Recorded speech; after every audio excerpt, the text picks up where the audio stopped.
Hey, what's up, folks? This is Taryn, Kingdom Makers Farm, out here back in the apiary, checking out the girls. I mostly refer to them as girls because they do the most of the work, the bulk of the work in the hives. So the queen, the female bees are holding it down.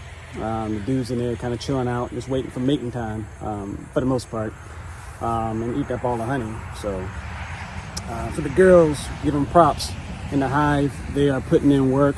The last time I came out here, hive number 5 right here and number 1 right there were really strong. If you remember from the last video I put out when I installed these, 5 had doubled up. So the bees from 4 actually migrated to 5 when I installed them.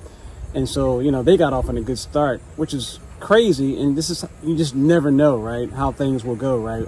I would have thought that 5 would have been the strongest.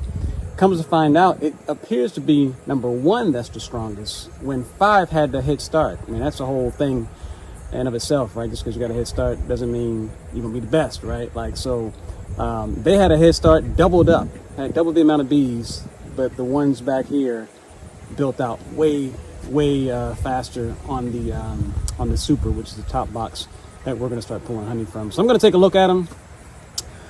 See where they're at. Won't be long out here. If I see anything good, I'll bring it over so you guys can take a look at it.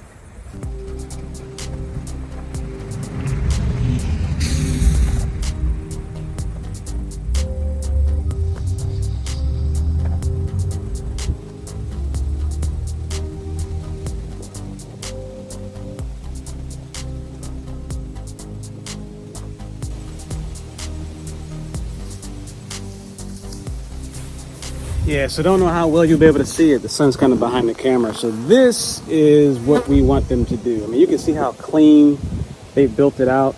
They're mostly putting nectar in here, which they'll turn into honey. You can see their heads all up in the cells.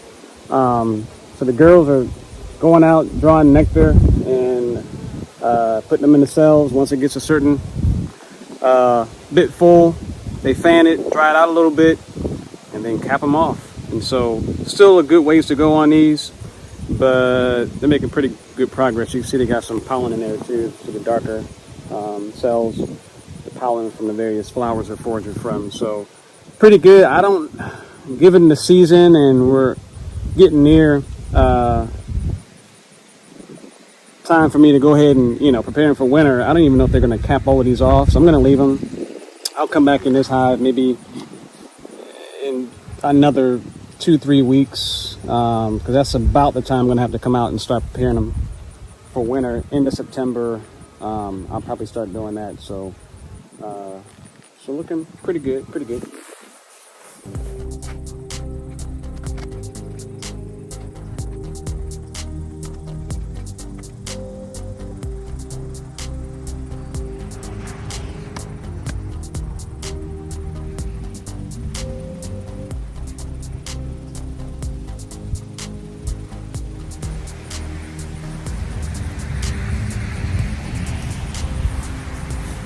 So that box that I set right there is a feeder. So it's a top feeder, basically. Fill it up. It's got 2 chambers with sugar water. A lot of people are against feeding bees sugar water, but that's what we do here. That's our method. You know, kind of take it or leave it. But once they go through that, right, the chamber gets empty, and then they start building comb in there. Like bees, you know, they're on a mission, right? They're programmed to just build, and they will build anywhere that you give them space. And so that's kind of what's happening here. I'm going to take all of this off, drop it in the feeder, and I'm going to take the feeder back near the house because it's going to rain tomorrow, and I don't want that thing to fill up with water. Plus, I want to keep it safe so the bees can draw out all of this nectar that they already put in there, and they'll take it from, you know, this comb right here and the stuff that I'm going to drop in there, and they'll bring it back into the hives. Any of these bees from any of these colonies will do that once they sense that there's nectar and honey over there. They'll just take it and pull it back. So yeah, we'll see how it goes. But yeah, these are, it's not ideal, but again, if you give them space, they're going to do what they were created to do, and that's draw nectar, build comb, and make honey.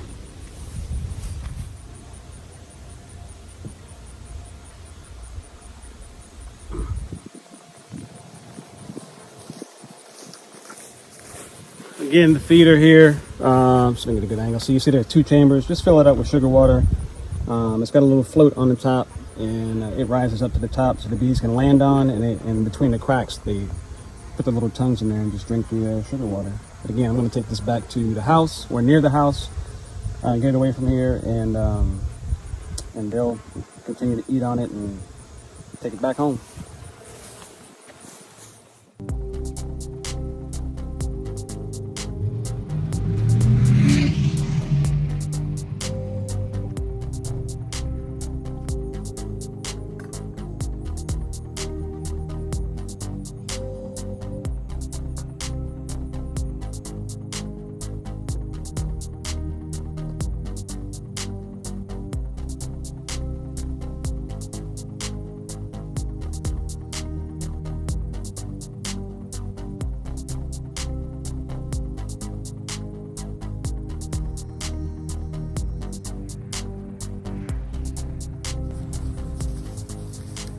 And this is almost a full frame of cap honey. So where all the capping's at, that's the honey that probably in a few weeks we're going to pull, extract, put in bottles, and eat.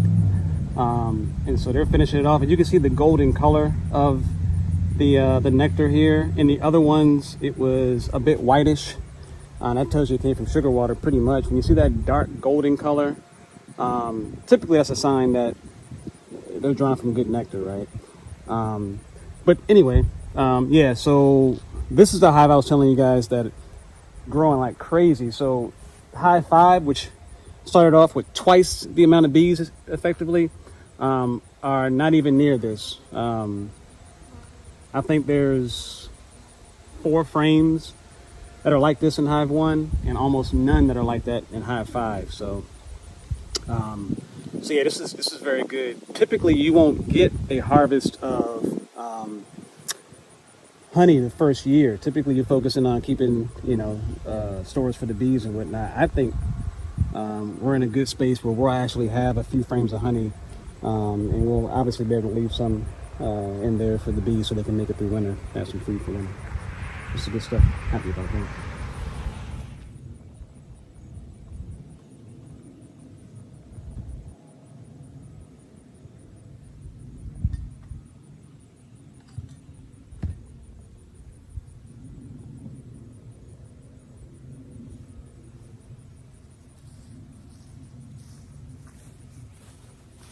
All right, folks, that is a wrap. I'm done. I inspected 4 hives. The small one there, there's nothing in there. That's where the bees from here went to there. So, let's just be right here, eating the honey from the hive tool.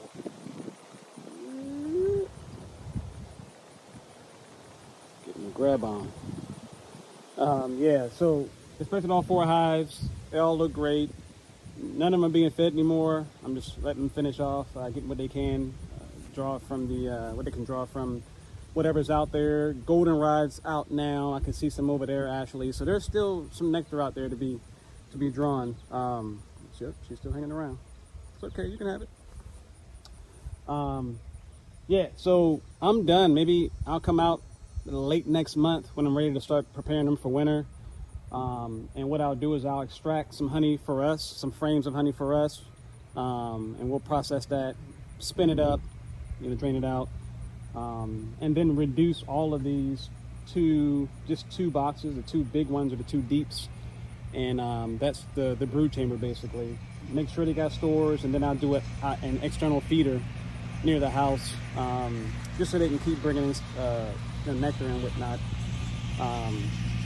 Until it gets too cold for them to be coming out. So very promising. Probably about we'll probably be able to draw, I don't know,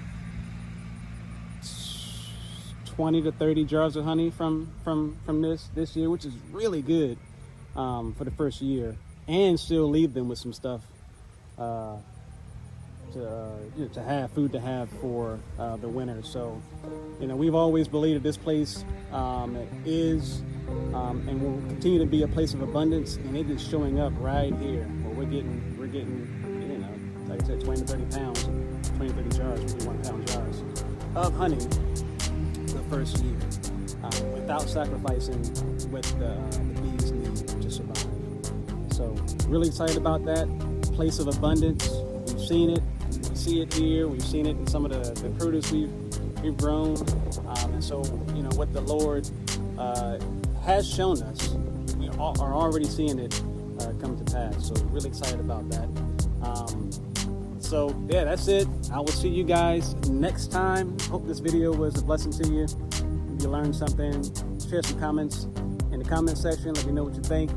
And I will see you guys, or you'll see me next time. All right, God bless you.